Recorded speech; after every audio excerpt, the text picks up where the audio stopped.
प्यारे बच्चों, फिर से खुशी का पल आ गया है क्योंकि हम डिस्कस कर रहे हैं इंग्लिश ग्रामर के बहुत ही important chapter which name is modal auxiliaries.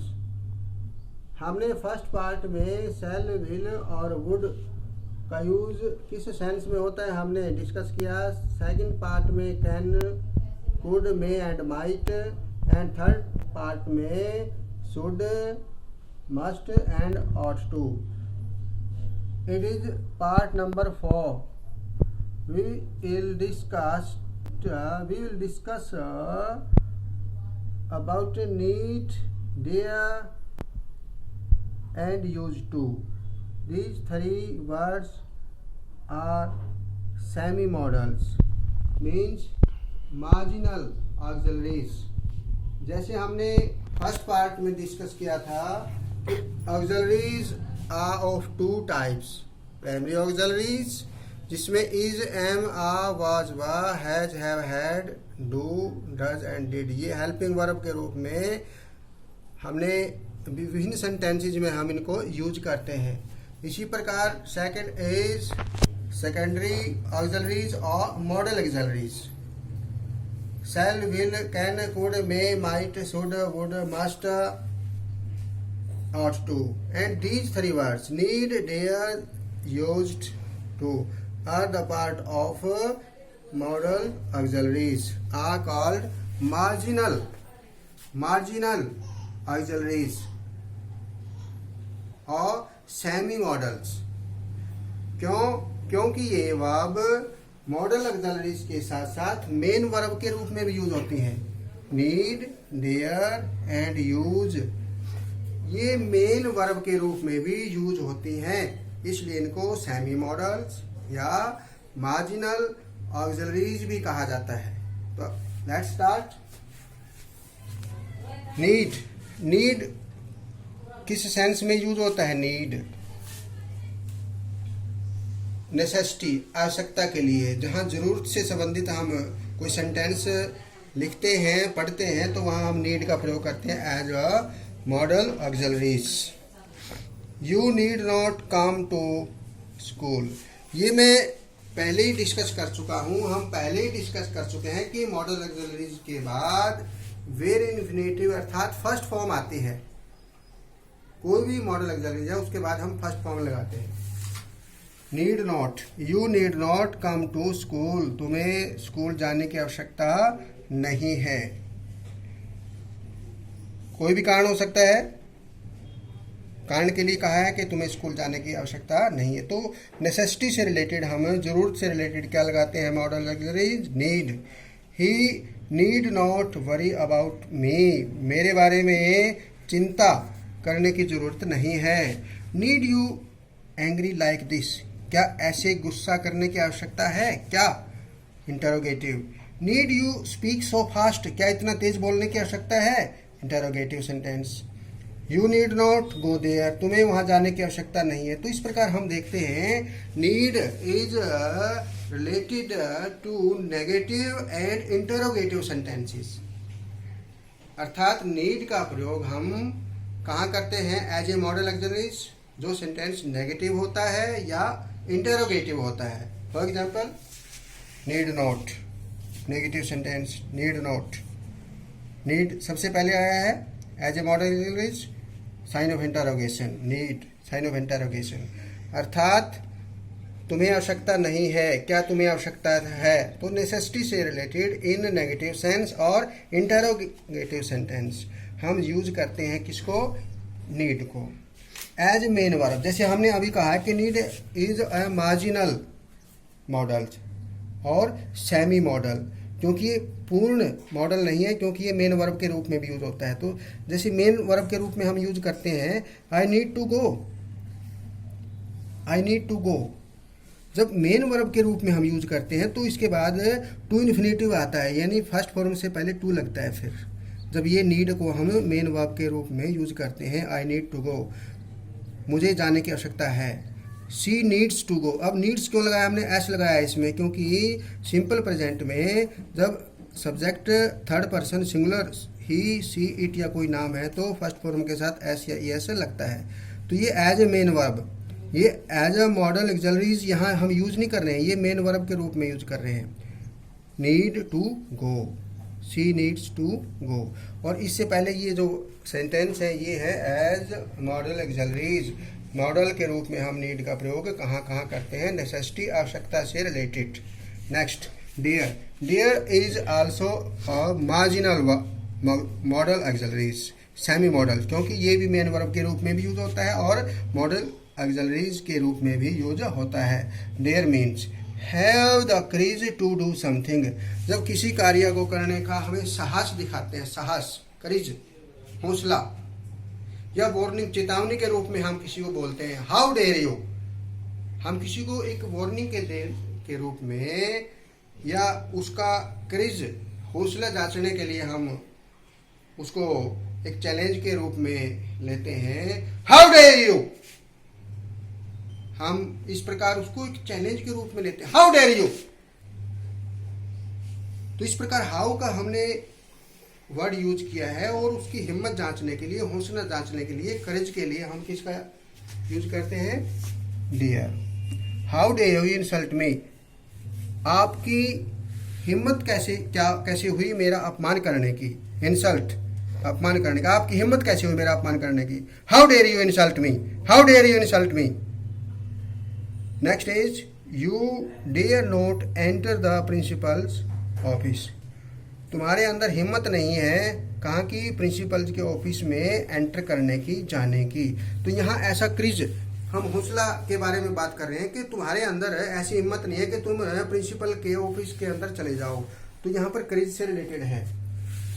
और इधर करेज अर्थात वार्निंग, हम वार्निंग के रूप में, करेज के रूप में, वार्निंग के रूप में हम यहाँ पर देख रहे हैं सेंटेंस को, how dare you insult me.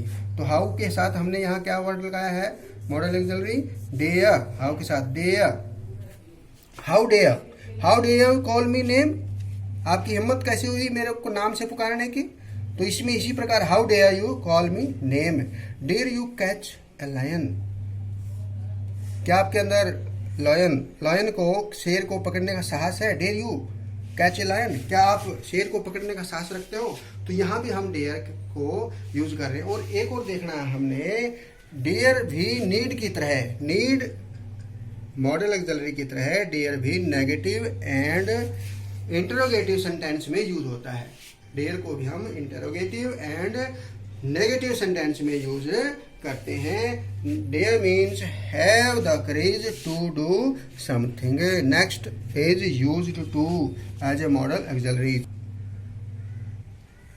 Next part as main verb, जैसे हमने इधर देखा था एज मेन वर्ब नीड का प्रयोग हम करते हैं, इसलिए मार्जिनल मॉडल है। इसी प्रकार डेयर भी as a main verb use होता है, मुख्य वर्ब के रूप में, मॉडल एक्सलरी के रूप में नहीं बल्कि मुख्य वर्ब के रूप में जब यूज होता है, इसलिए इसको मार्जिनल ऑक्सिलरी बोला जाता है, सेमी मॉडल बोला जाता है। तो मेन वर्ब के रूप में कैसे यूज करेंगे हम, I don't dare to mention it to him. तो इससे पहले डोंट लगा है, डोंट, और ये मेन वर्ब है, I don't dare to mention it to him. उसके सामने इसको दर्शाने की मेरे अंदर हिम्मत नहीं है, तो ये मेन वर्ब के रूप में यूज हो गया।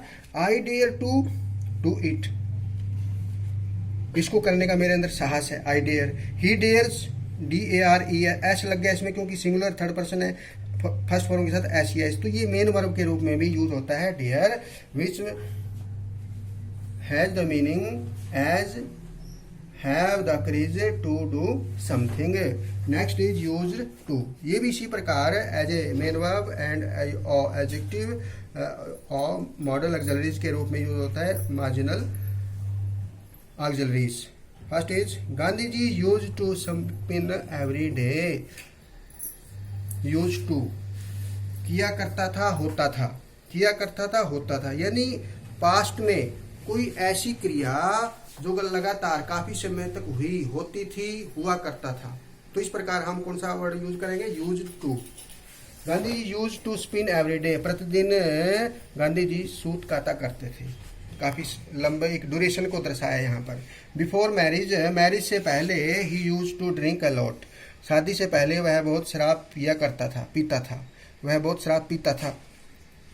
जैसे हम वुड का तो यूज करते हैं इसी प्रकार ड्यूरेशन में, पास्ट की ड्यूरेशन में, तो यहाँ पर यूज्ड का प्रयोग कर रहे हैं। बिफोर मैरिज, शादी से पहले वह काफ़ी शराब पीता था। इन द पास्ट पीपल, भूतकाल में लोग यूज टू बिलीव, विश्वास करते थे, विश्वास किया करते थे, विश्वास करते थे क्या, that the earth was flat, कि धरती क्या क्या है, चपटी। जैसे अर्थ इज राउंड, ये सच्चाई है, लेकिन पुराने ज़माने में लोग समझते थे कि पृथ्वी गोल नहीं है बल्कि चपटी है, फ्लैट। तो इस प्रकार यहाँ पर हमने यूज टू का प्रयोग किया। ही यूज टू स्मोक, वह धूम्रपान करता था, वह धूम्रपान करता था। तो ये एक ड्यूरेशन को बता रहा है। यूज टू के बाद हमने फर्स्ट फॉर्म लगाई है हमने इसमें, वह धूम्रपान करता था। पास्ट की हैबिट के बारे में, पास्ट की हैबिट के बारे में, हैबिचुअल कंडीशन के बारे में, आदत के बारे में जो सेंटेंस हम मेंशन करते हैं, वहाँ पर हम पास्ट की जो हैबिट होती है, लगातार करने की जो आदत होती है, उसमें हम क्या यूज करते हैं, यूज टू। नेक्स्ट इज, अब जब आप एज ए मॉडल इसको यूज करते हैं तो सब्जेक्ट के बाद सीधा यूज टू हम लगाते हैं, लेकिन इससे पहले यदि हेल्पिंग वर्ब आ जाए, इज एम आर भी हो सकता है यहाँ पर, वाज वर्ब भी हो सकता है, विल भी हो सकता है, हैज हैव या हैड भी हो सकता है यहाँ पर एज ए हेल्पिंग वर्ब, और उसके बाद फिर हम ये यूज टू लगाएं, तो फिर ये एज ए मॉडल नहीं है यहाँ पर, क्योंकि ये एज ए मॉडल तो हेल्पिंग वर्ब के रूप में आता है। तब इससे पहले हम एक्स्ट्रा हेल्पिंग वर्ब लगाएंगे, is am are, was were या विल बी, तो फिर ये एज ए मॉडल ऑक्सिलरी नहीं बल्कि एज एन एडजेक्टिव, एज